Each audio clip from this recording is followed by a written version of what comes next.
and welcome back to Choice of Broadsides. But before we do that, a good friend and a person who's been involved a lot in this series, Denzel, who suggested that we take another path, something to go along the lines of finding a romance partner. That route involves in talking to it with the other person. I don't know exactly quite what he said, but I can't look at the comments for some reason because, okay. Milo, are you okay? Look at that, my doggy. Hello? Hey, Milo. Hey, Milo. Oh boy, I don't know what's going on there. But, we're gonna get right into the game, so let's get started. And I played up until we just failed in delivering the prize safely home. I have been discontinued to be a midshipwoman. I don't know how long it's gonna take, but I'm sorry if I start to rush, but I'm kind of low on time, and I just want to get this route played through for you guys so you don't have to wait long. Leading woman of the ship. Excellent choice. Lieutenant examination. Next chapter. Regular save, pipe the watch below. Not long after you find yourself lying in your cot, drifting off to sleep, soon you begin to dream. Like the other time. Of course. I'm going to fail the exam. All the answers are incorrect. Do that, what it says. Furl the sail. Avoid disaster. We're going to go above deck like we did before. Tell Piglet to furl the sail. Firmly insist she furl the sail. And she laughs. And she acts like an ass. And the captain takes over. Okay. Support Jones. Next. Very well, you were dismissed with not a question. Couldn't you have gathered information from the log? Yes, she could have. But she's a cheeky little shady character. Complained directly to the captain. Try to apologize to Piglet. Next chapter. They're planning a mutiny. Tell someone about the whispering. Tell Bryce. Next. Save Piglet's life, of course. We're not asking to get a full night's sleep that night. Next chapter. Well, you can tell it isn't enough. The little Gaulish ship is faster under the light wind and has too great a head start. Madam Bryce, Madam Barton, the captain's voice cuts through the reverie. In my cabin, if you please. For lieutenants get such a chance to prove their capabilities. Indeed, the captain has clearly decided to pass over Madam Piglet for this opportunity. A decision that you can hardly fault. If you're able to pull this off, it will be a significant boost to your career. So how are you feeling about this? I am feeling absolutely thrilled. Cutting the cable's most important job. Ascending the rigging. Steering the captured prize. I guess I'll take that responsibility for myself. To you two, ma'am, who say and go to shepherd your women into the boats. The oars skim smoothly over the water and the women obediently keep quiet. You can feel your heart hammer in your throat as the great dark shapes of the Gaulish ships loom overhead, and you hope the hand doesn't shake until it is your responsibility to get the boat close enough to board the merchant vessel without letting her lookout see anything. You hope your sailing ability is up to the task. To your horror, realize the steward is right. Harsh. Milo. What are you doing, buddy? Hey, buddy. Hey, how you doing? Hope you're doing good. I do. I thank her for her assistance. This is all going to be much harder now. Next. For Albion, you shout and plunge in the fracas of it on the deck. Next. And look, I've noted that you did an excellent job with your half of the mission. Congratulations to you. Yes, you spent a lot of painful time with the surgeon's hands. Oh, no, I wasn't paying attention. Left with permanent weakness from damage sustained to your right leg. Shit. Were you well enough, you resume your duties as lieutenant. And life goes on, HMS Courageous, fights engagements, and it takes the prize. She has to part with an epaulet pinned to your shoulder, but a prouder moment is still to come. You experience the greatest thrill of your life when you step onto the deck of your first command, HM Sloop Hotspur. You are very pleased indeed by what you observed there. He is a gleaming, almost new sloop that reportedly handles like a charm, crewed by good women obviously accustomed to working well together.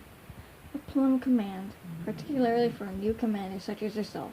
That night you dream of all the fine things you will do now that you have a sloop of your own. Guys, hear that? That's my dog snoring. Yes, he thinks he's a human. He's way over there snoring. He's sound asleep. Good boy.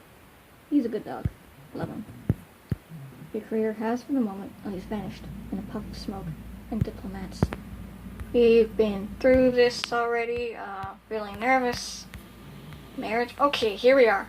We are at the point where Bryce talks to us about engagement and starting a family, which is what we set out to do in this episode. One day, some weeks later, on your way back from drawing your half pay, you run into your old friend Bryce. Barton, what good luck to meet up with you. You must come and dine with me tonight. I will introduce you to my husband. You enjoy the view very much. Mr. Bryce is a charming host, gracious and sweet and well-mannered, and Bryce is obviously devoted to him. After dinner, you and Bryce sit drinking rum and storytelling along into the night. Suddenly Bryce says, "So what about you, Barton?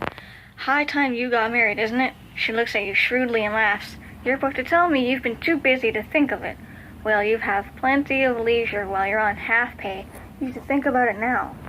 "Yes. I know. Floofed. You floofed. Bad gas. Oh, God. I'm dying." His butt's facing me. You consider the idea. What do you conclude? Bryce seems to have stumbled onto a good thing, and may be kind of nice to have something like that myself. A home to return to. A loving husband. Yes, I'm going to go with that. A loving husband. You agree that maybe marriage would be a fine thing if you could find the right person. It's all about that, isn't it? That's the spirit, Bryce says approvingly. Mr. Bryce knows several eligible young men. Come along to the assembly rooms tomorrow night, and we'll see if we can find someone to introduce you. You okay, buddy? Hey, buddy? Hey, Milo? You okay? Yeah? Hi. Okay, you're fine. Oh, that poor, wherever that's making that noise. Ass? Okay, sorry, don't look at me like that. The assembly rooms are crowded with young people dancing and flirting in rooms off to one side. Those declined to dance or flirt are playing at cards. You walk around the ballroom, getting your bearings, enjoying the pomp and circumstance and splendor. Suddenly a voice you know cuts through the chatter around you. "Madam Barton!" You turn astonished. It's Lieutenant... Can we just call her Vinny? Villy? Let's call her Villy? No. She is not wearing the uniform of the Gaulish Navy, but it is unmistakably the same woman who you've met aboard a Gaulish prize some time ago. The years since have treated her well. Her skin is more weather-beaten, perhaps, and a scar seams her left cheek, but she looks to be otherwise in good health and good spirits, and not hurting for money, either. She is dressed in a very fine linen shirt and a coat with gleaming gold buttons. She is dressed in a very fine linen shirt. Oh my God. Broken record. And she carries a pair of elegant gloves such as a gentlewoman wears when dancing. She has clearly come to this assembly intending to dance, and it is a small shock to you realize that a Gaulish officer is here as someone's invited guest. How do you respond? Can I just say, what on earth are you doing here? Can we do that? Are you sure that's what you want to say? I mean, you might be thinking that. But do you really want to say it out loud? On second thought, no, I don't. That's just not. Good plan. It is a surprise to see you as well. Her Albanish comes more easily than it did when you first met, though it is still heavily accented. Oh, God. Though I do acknowledge the surprise must be much more greater on your side to encounter me upon the soil of Albion, no? She smiles disarmingly. I have cousins who reside not far from here. Many Gaulish families can say the same. Marriages in between Gaul and Albion are not uncommon. After all, during the years of peace and the wars, the years of peace have returned. She gestures around a pleasant room. So a woman once again has freedom to visit her relations. It is a very fine thing, peace. It permits, she inclines her head at you, civilized gentlewomen to interact in a civilized manner. Indeed. But there's not much of peace going on in the world right now, is there? Don't deny it. This is as frank an overture of friendship as any have ever seen. What do? Respond in kind. She is a woman of honor. So it does, you say. You raise your wine glass. I don't have a wine glass, but I have this empty bottle. You raise your wine glass to civilization. Civilization. Villy agrees and raises her back more quietly. She says, "You treated me with great respect when I was your prisoner, and I have never forgotten that. It was not always so. I watched many Albanish officers mistreat those they captured, and so the honorable ones shone all the brighter." Before you can respond, a young fair Albanish woman emerges from the crowd and touches Vanilla's sleeve. She begins, "Claire wondered if you wished to join us at whist," and then notices you. "Oh, apologies. This is my cousin, Madame Christie Pallier."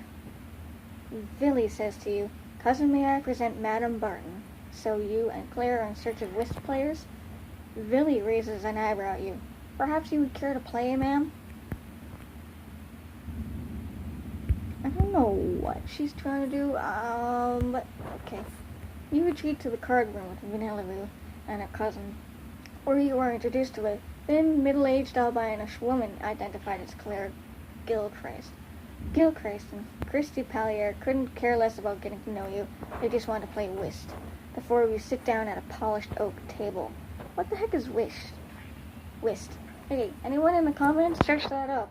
Tell me what it means. You draw lots to pick partners, and you and Gilchrist team up against Villy and Christy Pallier. You look at Villy's face. You can't tell what she is thinking. You think of the deck of the Gaulish prize ship, ocean having all around you, shots and shouts echoing in your ears. The card room is warm and dimly lit, and somewhat stuffy with the smoke of the other card players' pipes and cigarettes. This is bizarre. Whist is a hard game to cheat at, but you can still manage to cheat if you can catch glimpses of the other players' cards, if you want to. Do you want to cheat? No. Gentlewomen don't cheat. Of course, I apologize for doubting your honor. Shame on you. You play whist for the rest of the evening, and greatly enjoy yourself. Gilchrist and Christy Pallier devote most of their attention to the cards, but Vanilla makes conversation here and there. You respond as best as you can. It's awkward at first, but grows easier as the evening progresses, and you find yourself thinking that it's really quite a lot like playing cards with your shipmates. Villy's style of play tells you something about her, too. She is aggressive and fearless when engrossed in the game, quite different from her carefully polished manners the rest of the game. You can respect that. It's a shame that this woman was born Gaulish, for she would have been an asset to an Albanish ship. Your native intelligence makes you an excellent whist player, and you and Gilchrist soundly trounce Villy and Christy Pallier. That latter seems irritated, but Vanilla only flings down the cards with a good-natured grimace and pays you your winnings. "Well fought," she says to you, and then to the other, No, I have no wish for more time spent at this game. A last drink instead, before the night is over. Very good. A toast to gentlemen, to whist, and civilization. And now you must see about getting yourself home. It is very late indeed. Bryce poked her head into the card room some time earlier, telling you that she and Mr. Bryce wished to return home, and you said not to worry, you would find your own way back. Did we now? Why did we go with them? Now you need to do that. You stand outside breathing in the night air. Your head is fuzzy from the stuffiness of the card room. Or did you have too much to drink? Behind you, you hear Villy's distinctive voice. No, not to worry. It is more important the carriage be put in the young gentleman's use. I can manage very well for myself. You turn curious. It seems Mr. Gilchrist engaged my cousin and Madame Gilchrist to provide transportation for a youngster who is feeling ill. Billy explains. It is no matter to me to walk. The night is a very fine one. It turns out the two of you are headed in the same direction. Do you want to walk with her? Yes, absolutely. Keep her company. You head off together into the night and quiet. Into the dark and quiet night. Billy is making some inconsequential observations about whist games, and when you think you hear rustle in the bushes, that line on the left-hand side of the path, what do? Catch Billy's arm and draw her attention to the sound. Draw my sword and challenge whatever blackguard is hiding in the brush. Oh, no. I meant to click it. Oh, I am not. Sorry. We got ambushed. You take another stride and feel rather than see the rush of movement behind you as 4 women spring out of the bushes. A gang of footpads preying on unwary or drunken travelers such as yourself. You have to admit, they set up a very effective ambush. They are armed with knives. You fumble to draw your sword. Billy draws her sword too. The footpads have surrounded the two of you. You fight back to back against all 4 of them. Even drunk, you manage to hold your own. These women are not trained after all and armed only with knives, and your reflexes know exactly what to do. So do Billy's, it would seem. You slash at the nearest footpad, and she hastily stumbles backwards. The one beside her lunges in under your guard, knife stabbing for your throat. What do? I sidestep her thrust. If I get her too close, my sword's greater reach will be no help to me. Can I do that? Plunge my blade into her chest as she closes. The effects of drink slow your reflexes fractionally, and you don't manage to stab the woman through the heart. She understands your intent perfectly. However, it almost fails as she scrambles to get away from you. Dropping the knife in her haste, she takes off into the night. With no footpads left to menace you, you swing around to see how Billy fares. Not very well, it seems. She lunges toward one footpad. This woman fights the way she plays whist, fearless and aggressive, but that puts her unprotected back to the other, who raises her knife with an evil grin. Well, shit, I am not going to leave Billy to save her own skin. She's in trouble. Of course you do. How could an albinist gentlewoman do otherwise? I know, right? You strike out at the footpad and score a cut along her arm. She howls in pain and drops a knife. Not bothering with an attempt to retrieve it, clutching her bleeding arm, she stumbles away from you and takes off into the night. Her companion follows suit. The footpads have been counting on an easy robbery. You and Billy together are too much trouble to make the fight worth their while. Billy draws a deep, slow breath and sheathes her sword. She turns, meeting your eyes. Thank you, she says. You wave it off. My pleasure, ma'am. Billy holds out her hand and you shake it, and she chuckles. Thought it sounds just a little strained. It's good to be alive. Is it not? She says in explanation. What now? Between the after effects of the fight, all I had to drink in the card room, I feel very odd indeed. The sooner I get to bed, the better. But as Billy says it's good to be alive, I feel my blood pumping with the excitement of the fight, and I think triumphing over an ambush of footpads calls for a strong drink. No, you're already drunk enough. I find myself shaking in the aftermath of the fight. Do I think I can keep that hidden from Billy? I could really do with a drink to steady my nerves. No. Okay. We're gonna go to bed. Perhaps we ought to be getting to our respective homes, if we wish to remain alive, you added dryly. Billy nods. As you say, my friend. You walk together in silence until you reach your lodgings, at which point she wishes you a cheerful good night. A pleasure working with you, Madam Barton. You somehow don't feel like going into the details of your evening with Bryce and Mr. Bryce. You are evasive when they ask you later if you met anyone interesting at the assembly. Well, did we? Because I set out to find you the perfect person in this video. It looks like you didn't do that. Well, let's continue anyway. I need water. Well, Bryce says several days later, we didn't get very far with finding you a husband. The Williamsons are having a do tonight, a supper party. Come along with Mr. Bryce and me, and we'll see if we can't find you a likely-looking boy there. Can we find us a likely-looking boy? You put on your uniform, shine your shoes, and accompany Mr. Bryce. and Bryce to their supper party. The two modest rooms are crowded with people. Take a look around, Bryce says. If you see anyone you'd like to be introduced to, just let me know. You spend a little time getting your bearings. Some people are sitting at card tables playing at whist.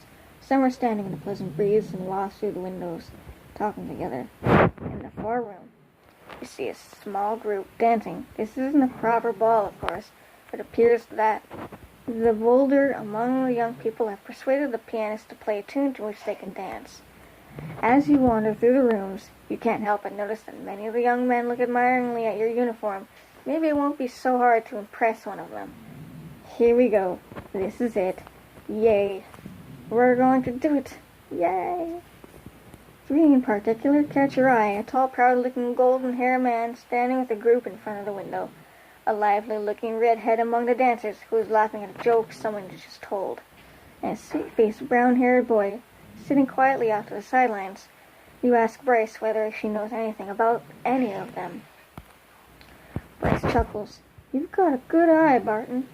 The man by the window is the most eligible youngster for miles.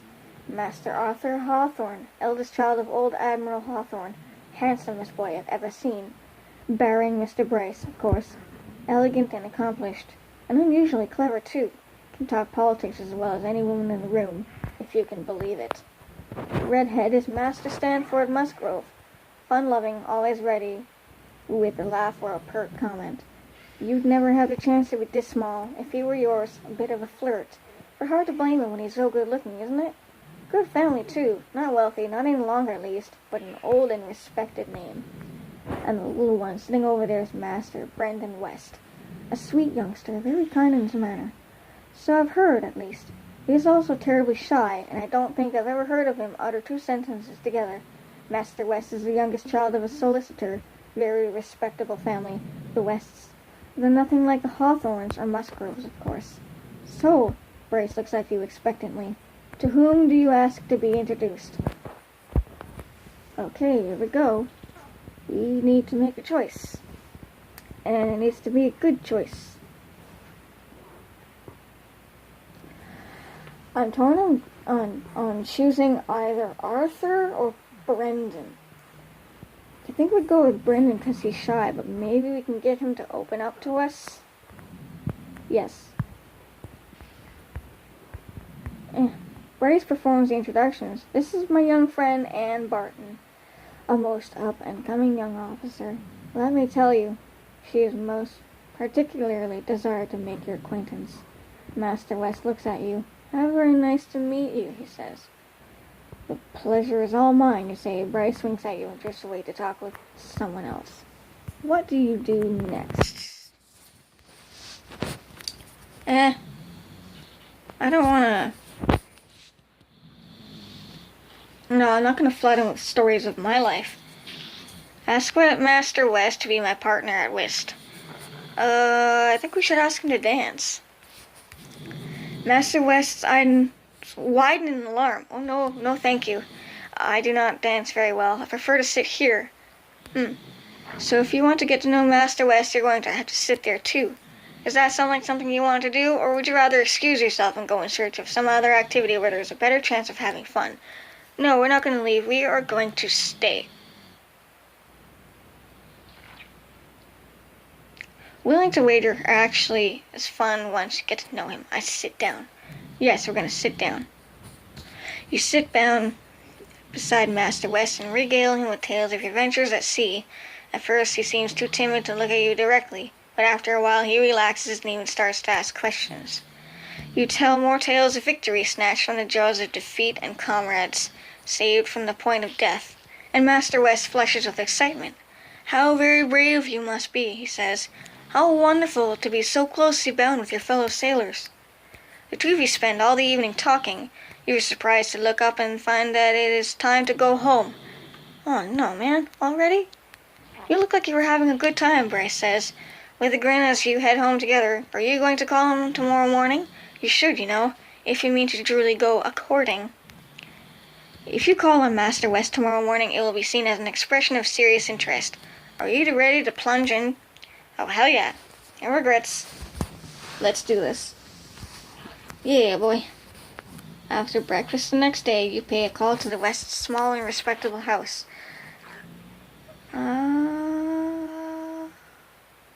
Himself.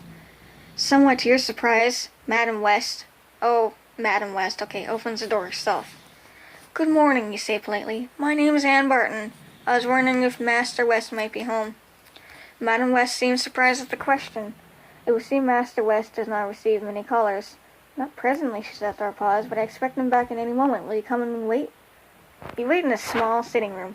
The furniture shows its age a little, but the room is sternly tidy and without a speck of dust anywhere.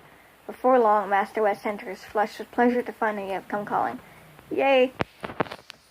You have a delightful walk with Master West. You have many more over the next month or so.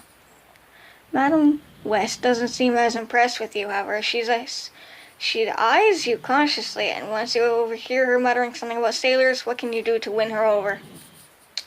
Perhaps she thinks I am not advantageous for Master West.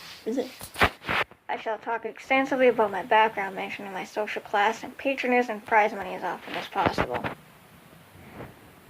Sailors are all brawn and no brains. I should impress her with intelligence by challenging her to a chess game and winning. Perhaps I can impress her with my leadership skills by telling stories of times when I led groups of women on difficult missions. I don't know, that. The more such stories you tell Madam West, the more she appears to relax. You're a youngster of uncommonly good sense, she says at last, and you understand that you have her formal approval to continue the courtship of her youngest child. Yay, we did it. You have a very pleasant courtship through the rest of the summer.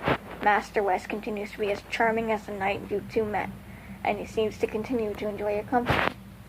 The peace with Gaul does not last. Before long, hostilities have resumed, and the Admiralty is rebuilding back up its Royal Navy to combat the Gaulish threat to the freedom of seas. The letter arrives by special messenger. Early on in a cold morning, you slit the seal. The orders are written in fine black script on heavy cream-colored paper. Blech.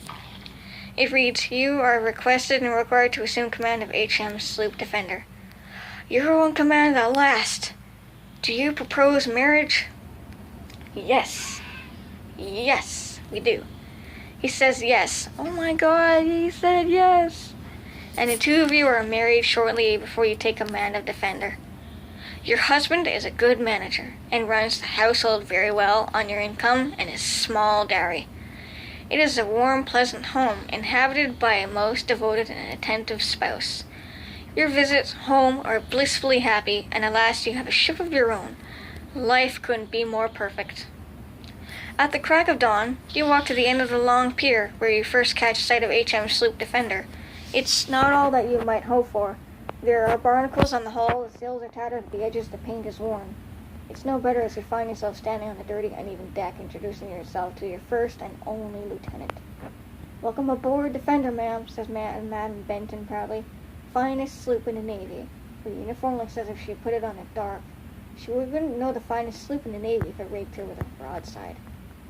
You promptly draw out the orders from the Admiralty, placing you in command of HM Sloop Defender.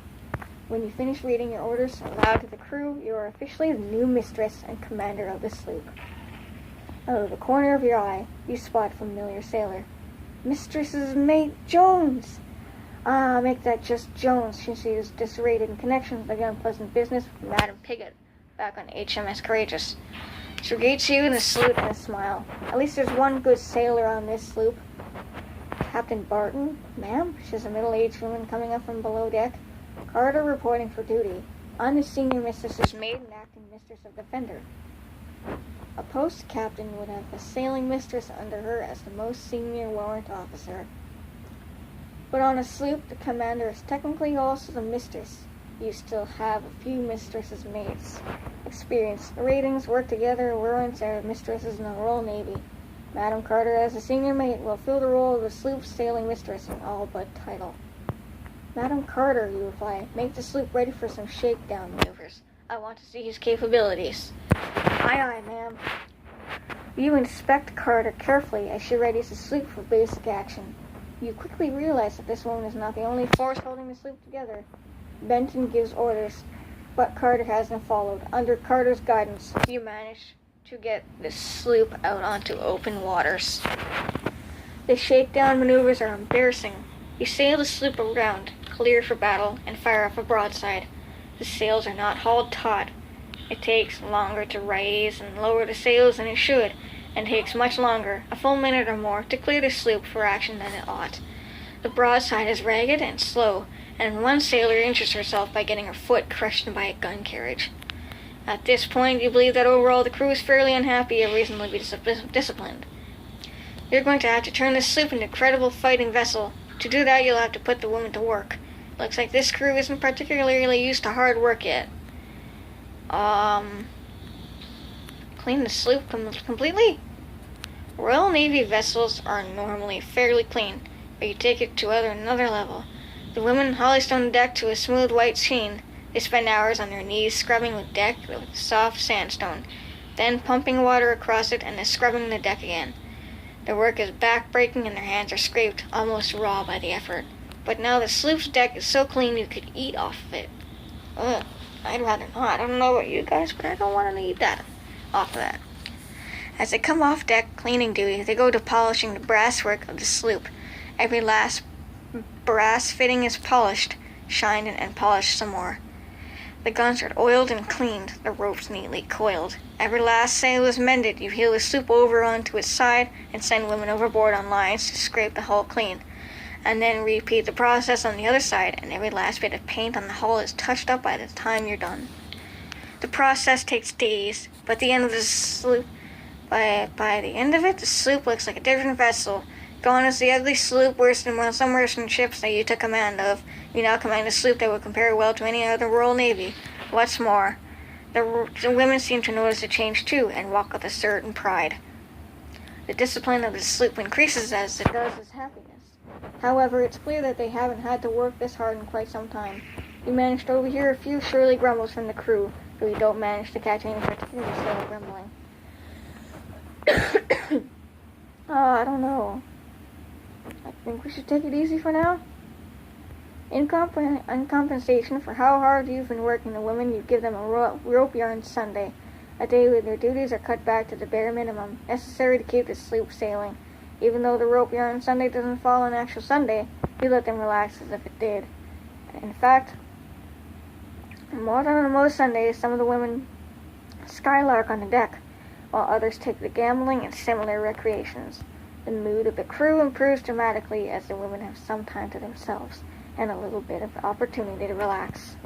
Unfortunately, a relaxed mood is not necessarily what you want in the Royal Navy. You begin to notice that some of the women are slow to touch their brows when they address an officer. They can even forget to say ma'am when they ought to.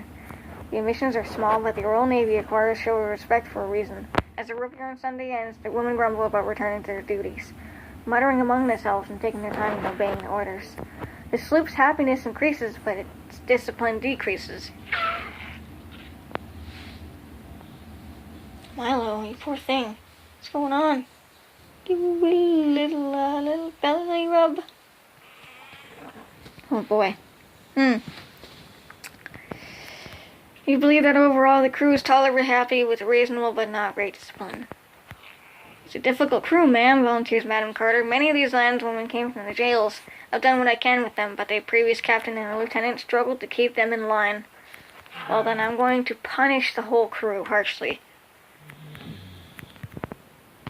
If I perceive any one of you to behaving with contempt toward your superior officers, you explain all of you will be punished equally. The entire crew gets double work duty. Worse, you cut them off from rum completely for about a week. What? No. This doesn't win you any congeniality points with the crew. Some of them are really starting to hate your guts. Fortunately, it's mainly the worst sailors who hold a grudge, as they soon find that their fellow seawomen are enforcing discipline. Nobody wants to have that happen again. Discipline increases, but happiness greatly decreases. Well, guess what? They seem to not be able to be balanced. One evening you head below deck as some of the women are taking dinner. You find Jones telling a bawdy joke about the lascivious habits of men in London. She tells it quite well. You've hadn't noticed before, but Jones has a certain natural charisma about her that makes her others turn to listen to her.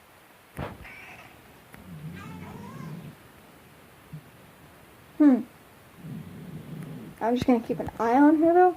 At this point, you believe that overall the crew is fairly unhappy yet reasonably disciplined. A few days later, Madam Carter brings you a landswoman sailor whom she found asleep on watch. Terribly sorry, ma'am, she mumbles groggily. Put her on double watch and forbid her from rum. Discipline increases slightly. Cutting her off from the rum should have helped, but you were soon enough informed by your own volunteer that she has fallen asleep on duty a second time. Oh, God. I guess she's getting court-martialed.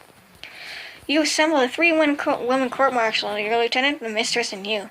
The court-martial jury is clearly uncomfortable about your decision, but neither of them can muster an argument in disagreement.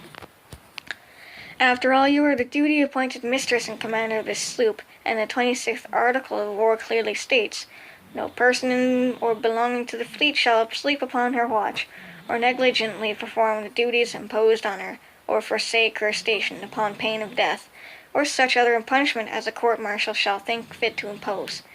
And as the circumstances of the case shall require, admittedly, the article does leave a bit of wiggle room. You certainly could have just had her whipped, but perhaps the circumstances of this case required more drastic measures. As they watch that young woman sailor's feet dangling from the yard arm, the crew begins to realize to what depths you will reach to enforce discipline on your sloop. Happiness decreases slightly, but discipline increases. Oh, great. As you head below deck, you see a handful of sailors and midshipwomen whispering together, including Jones. As soon as they catch sight of you, they stop abruptly and they go their separate ways. You experience a brief moment of deja vu. And this is deja vu because we've gone through this already. I'm just going to whip them because they shouldn't be doing that. What are you flogging them for? Mutinous assembly. Whipping is not a very good cure for mutinous intent. Their eyes seethe raw hatred as they receive their lashes and return to work. At this point, you believe that overall the crew is fairly unhappy yet reasonably disciplined. There are definitely some bad apples in the crew. And we already knew that, didn't we? Oh no. Okay, there we go. The next day, Madam Benton reports that Madam Carter has died in a fatal accident. Falling on the hatchway, ma'am. She must have overbalanced. I'm not sure what it was. I don't want to assume that it was murder. Madam Carter was an experienced and expert sailor, but accidents do happen, even to the most able sailors. Besides, the alternative is almost too horrible to contemplate. The question is, what are you going to do about it?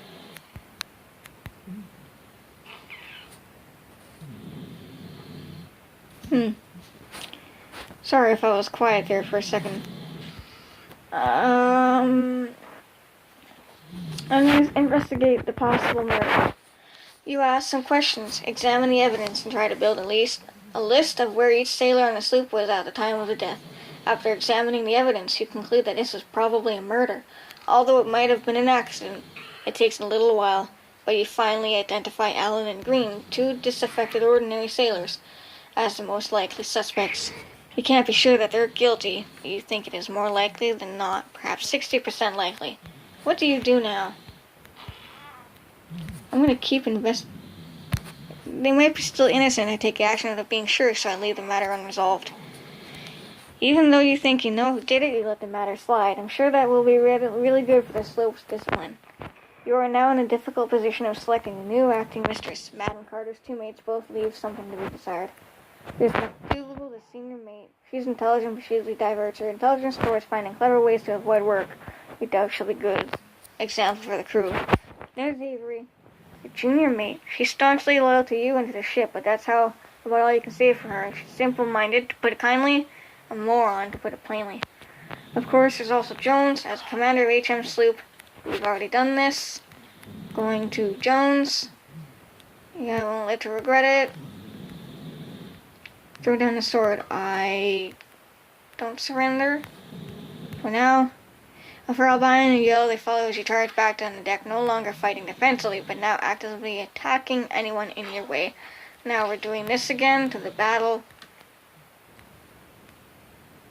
I'm going to charge down and engage them directly.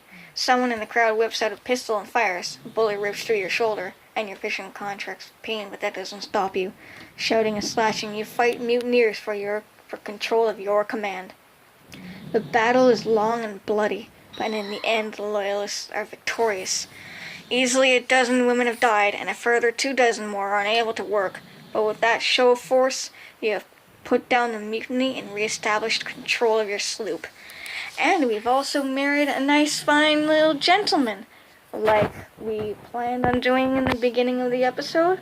Thanks to Denzel for making that suggestion to go on that route of this game. But I'm going to leave it here for now, because I'm out of time. But thank you for watching. If you enjoyed watching this video, hit that button down below. And like always, I will catch you all in the next video. Stay awesome. Bye. We are 37 years old.